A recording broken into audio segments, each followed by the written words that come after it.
çok iyisinizdir. Sizlere bugün değişik bir açılım yapmak istedim arkadaşlar. Çünkü biliyorum ki seviyorsunuz, aşıksınız. Çünkü bu derece sevmeseniz şu an burada bu videoyu izliyor olmazdınız. Ya öncelikle şunu söylemek istiyorum. Bu dünyada başınıza gelebilecek en yüce duygu bu. Hiç kimse sizi bunun için kınayamaz. Hatta bence kıskanabilir bile. Bu kadar güçlü bir kalbiniz olduğu için bence kendinizle gurur duymalısınız. Bu nedenle de sizlere böyle bir açılım yapmak istedim. Ayrı olduğunuz, sevdiğiniz kişinin, aklınızdaki kişinin bilinçaltında. Onun size geri dönmesi için sizin ne yapmanız gerekiyor? Nasıl davranmalısınız? Nasıl adım atmalısınız? Yoksa atmamalı mısınız? Yani ne yapmalısınız? Nasıl bir yol izlemelisiniz? Onu döndürebilmek için. Bakalım mı arkadaşlar? Bakalım aklınızdaki kişinin size geri dönmesi için ne yapmanız gerekiyor? Onun geri dönmesi için ne yapmam gerek diye soruyoruz. Evet.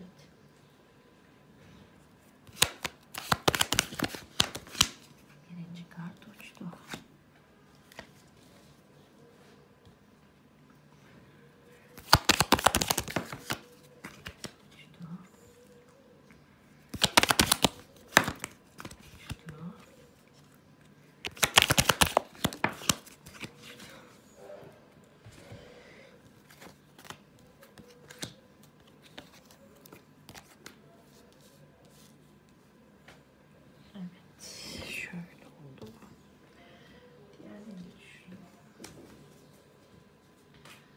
Kartlara bakın.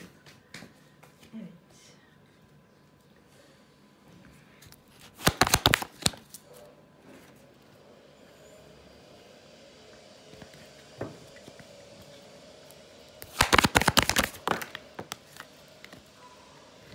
Oradan oraya uçtu kart.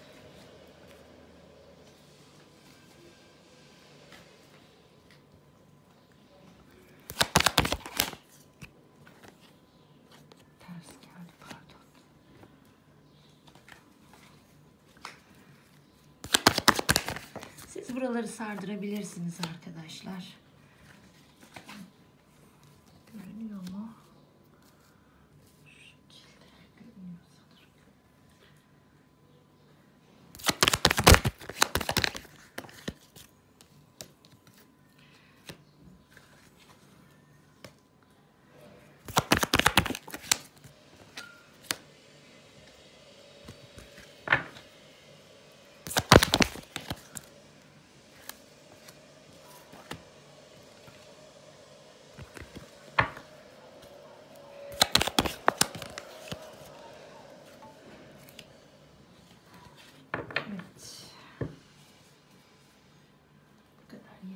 sanırım. Çünkü anlatacağını anlattı bana şu an.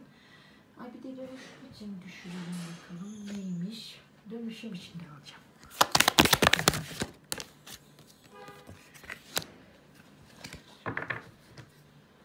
Evet. Şimdi başlayalım anlatmaya.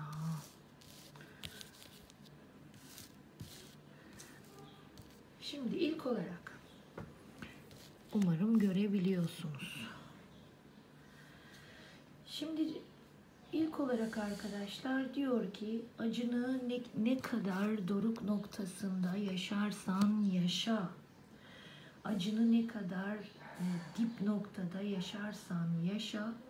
Melankoli yapma diyor. Öyle geceleri uykusuz kalıp bana kendini bu şekilde gösterme. Kendine çok iyi bak diyor. Yani ben bunu görürsem sana dönemem diyor. Ne kadar acı çektiğinizi anlatan, işte ben öldüm, ben bittim, ben yıkıldım, ben sensiz bir hiçim psikolojisine bürünme diyor. Bunu hissedersem sana dönemem diyor. Yani arkadaşlar burada kısacası diyor ki mış gibi yap. Mış gibi yapın diyor. Yani kalbiniz, ruhunuz alev alev yansa da dışarıya bir o kadar cool olman gerektiğinizi söylüyor. Tamam. Peki diğer sırada bize ne anlatıyor bakalım. Bakalım. Şöyle görünüyordur umarım. burada da diyor ki benimle iletişim kurmaya çalışma. Yani bir aksiyonda bulunma diyor. Bu kısır döngüye girme diyor. Bakın burada da bu kısır döngüye girme diyor. Yani bu hamlen ters tepeceğini söylüyor yani. Yani bu kısır döngüye girme. Bu benim için boş ve anlamsız olur diyor. Bu bende ters teper diyor. Sana geleceğim varsa da gelemem. Çünkü henüz zamanı değil. İlk adımın benden gelmesini bekle. Yoksa bu ilişkimiz için bir çıkmaz, bir son olur. Bana asla diyor göndermeler yapma. Şu an sessiz olup beklemek senin için en doğru hamledir diyor. Sessiz olup beklemek senin için en doğru hamledir. Ve göndermeler yapma diyor. Asla bana göndermeler yapma. Arkadaşlar hani sosyal medyada yani ona bir takım göndermeler yapıyoruz ya bazen. Yani bence bu göndermeleri de yapmamanız gerektiği ya da işte böyle çok arabesk takılmamak, ben öldüm bittim mesajı vermemek, oldukça cool, rahat o şekilde görünmenizi istiyor şimdiye kadar. Bunları söyledi. Bakalım şu sırada neler diyecek bize. Bakın arkadaşlar burada da söylediğini biliyor musunuz? Burada da diyor ki bana değiştiğini göster. Yani enerjini yenile diyor. Bunu bana bir şekilde hissettir. Evet bakın burada denge kartı ile diyor ki ölçülü olama diyor. Yani orta yolu bul, abartmadan yap bunu diyor.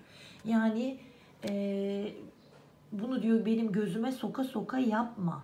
Senin değiştiğini bırak bir başkası bana anlatsın diyor ve öyle haberim olsun. Ya da ben seni gizli gizli gözetlerken ben kendim fark edeyim. Ama sen bunu bana direkt hissettirme diyor. Ve burada bir şey daha var ve diyor ki beni asla kıskandırmaya çalışma diyor. Asla. Beni sakın ola diyor kıskandırmaya çalışma. Hayatında başka birisi varmış imajı yaratma. Bu bende diyor çok olumsuz etki yaratır diyor ve beni sen tamamen bitirir diyor. Yani sen bende tamamen bitersin o zaman diyor. Evet. Bakalım son olarak da bir dönüşüm kartı çekmiştik. Bakalım bize ne diyor dönüşüm kartımız, son kartımız. Bu kart arkadaşlar iyileşmeniz için çektiğim son kart, son tavsiye. Bu kart der ki ümitsizlik dergahına düşme der. Keder, acı ve ızdırap bunları bana yansıtma. Çünkü sen bana ne kadar bu şekilde görünürsen diyor daha da zorlaşır diyor yani sana dönüşüm. Ben seni ne kadar umursamaz görürsem işte o zaman diyor yaşadığımız bu karanlık aydınlığa döner. Hatta arkadaşlar bu kart der ki hani hikayelerini ben sizlere hep anlatıyorum ya. Bu kart der ki bir insan karanlık geceden şarkı söyleyerek geçebiliyorsa işte o zaman bu yolculuğun sonu kahkahaya dönüşür. Hatta o şunun son kartından bir önceki kartıdır. Bir sonraki kartı da kahkahadır biliyorsunuz ki. Kahkahaya yani mutlu sona giden yani bir basamak, son basamak, bir basamak daha var. Yani burada da size bu şekilde bir tavsiyede bulunuyor. Yani mutlu görünmeniz gerekiyor arkadaşlar. Mış gibi yapmanız gerekiyor. Evet. Evet arkadaşlar, bugünlük de bu kadar. Dilerim tüm bu bilgiler yolunuza, hayatınıza, kalbinize ışık olsun ve böyle de oldu diyoruz. Videolarımın devamı için beğendiyseniz şayet beğen butonuna basmanızı ve abone olmanızı rica ediyorum. Hepinize çok teşekkür ediyorum. Hoşça kalın. Sağlıcakla kalın.